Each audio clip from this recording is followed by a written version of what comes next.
അളിയന്റെ ജീവിതം ഇങ്ങനെ ഇവിടെ കുട്ടിച്ചോറാക്കുന്നത് ഈ വർമ്മ സാറും അയാളെ മകള് ആ ഹൃദയം കൂടെയാ. വർമ്മ സാറ് ഹൃദയം വേണം.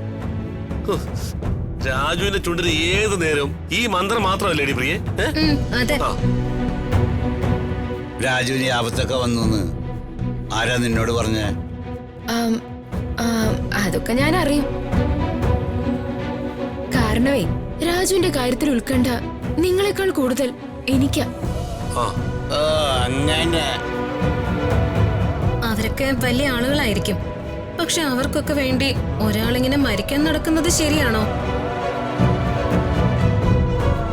അതാ ഞാനും ചോദിക്കുന്നത്. ഈ രാജുവിനെ വർമ്മ സാറിന്റെ കൊട്ടാരത്തിലെ നടയിരുത്തിയേക്കാണോ?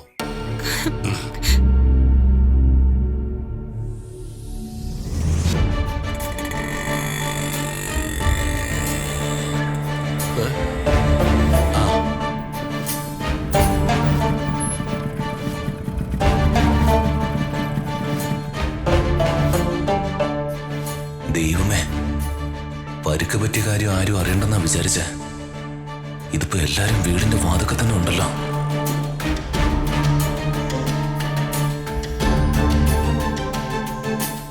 രാജു മോനെ, നിനക്കെന്താടാ പറ്റിയത്? എനിക്കൊന്നും പറ്റിയില്ലമ്മേ. പിന്നെ നിന്റെ നെറ്റിയിലും മുറിവോ? ചെറുതായിട്ടൊന്നും പൊട്ടിയതാ. ചെറുതായിട്ടോ? എന്താ മോനെ നീ പറയുന്നേ? അവിടെ എന്തൊക്കെയോ പ്രശ്നങ്ങളുണ്ടെന്ന് ഞങ്ങൾ അറിഞ്ഞല്ലോ. അമ്മേ, നടന്ന കാര്യങ്ങളൊക്കെ അമ്മയോട് അച്ഛനോട് ഞാൻ ഡീറ്റെയിൽ ആയിട്ട് പറയാം.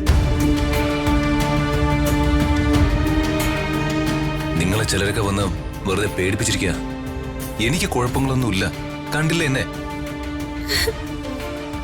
രമ്യ ഇവിടെ വന്ന് പറഞ്ഞു നിർതികാമാടത്തെ രക്ഷിക്കാൻ പോയപ്പോ അവിടെ എന്തോ വെട്ടോ കുത്തോ ഉണ്ടായിരുന്നു.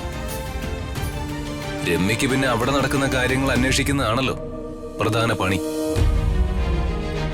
ഞാൻ ഋതികയുടെ കാര്യം തിരക്കാനൊന്നും പോയില്ല. അവിടെ ഉണ്ടാവുന്ന സംഭവങ്ങളൊക്കെ അപ്പോ അംബികമ്മയുടെ വിളിച്ചു പറയും. അതുകൊണ്ടാ. അതിന് ഞാനെന്ത് ചെയ്യാനാ? രമ്യക്ക് നിന്റെ കാര്യത്തിൽ ടെൻഷൻ കാണും. കാരണം അവള് നാളെ നിന്റെ ഭാര്യ പോകുന്ന ആളാ. എന്ത് ഭാര്യ? നാളെ ഒന്നും വേണ്ട, കുറച്ചു ദിവസം കഴിഞ്ഞു മതി. ഇതൊക്കെ ആര് തീരുമാനിച്ചു? ഓരോരുത്തരും മനക്കോട്ട കിട്ടുന്നതിന് നമുക്ക് എന്ത് ചെയ്യാൻ പറ്റും?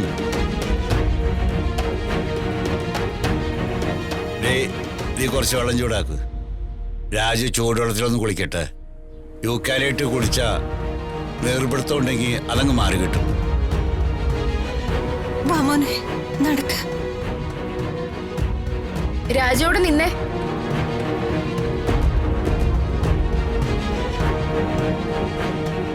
പല തവണ ഞാൻ പറഞ്ഞിട്ടുള്ളതാ ഇത്തരം റിസ്കുകളൊന്നും എടുക്കരുതെന്ന്.